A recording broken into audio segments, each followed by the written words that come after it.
Here's an updated version of my beginner bird's nest painting. So first thing we're going to do is cover your entire canvas with a sky blue color. I'm using blue and white together on my mop brush, but if you don't have one of those, you could always use a large flat brush. Just make sure your entire canvas is covered.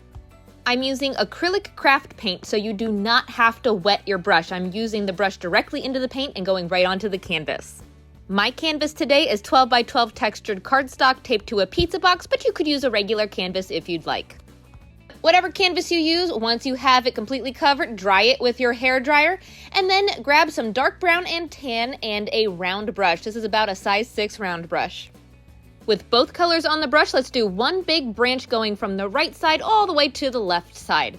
That's going to be our main branch where our bird's nest is sitting. So I don't have it straight in the middle, it's slightly below the middle of my canvas. And then design branches coming off of that main branch wherever you like. I'm picturing my bird's nest in the middle of that main branch, so I'm going to have a few coming off from the right, maybe one off to the side here, and let's do one coming off of the bottom.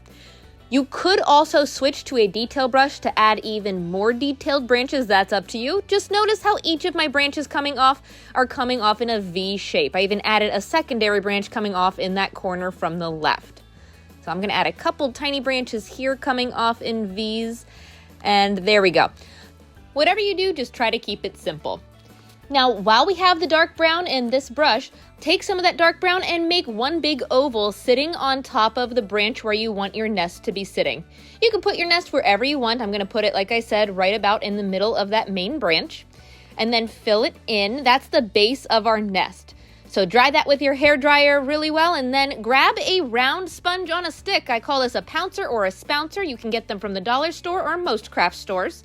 And I'm going to load it up like a stamp with some bright blue and some of my sky blue there like this. These are great for making circles, so that's how we're going to start our eggs. Right in the middle of our oval, I'm going to press down and twist, and when I pull up, there is an egg shape. Let's give him a friend over here right next to him. We're going to do 2 eggs today. You could do more than one, that's up to you. You could also make your nest bigger. Mine were slightly off center, so I'm going to extend mine off here on the right with some of that brown. And to make sure they don't fall off, grab a detail brush and we can design some straw or hay going around these eggs. So taking those colors, right around the outside edge of this oval, I'm going to do tiny curved lines curving to the left and then also to the right. They can kind of crisscross over each other. And then just play around with how messy you want it to look. You can extend it out from the edge as far as you want. You can have different pieces sticking out.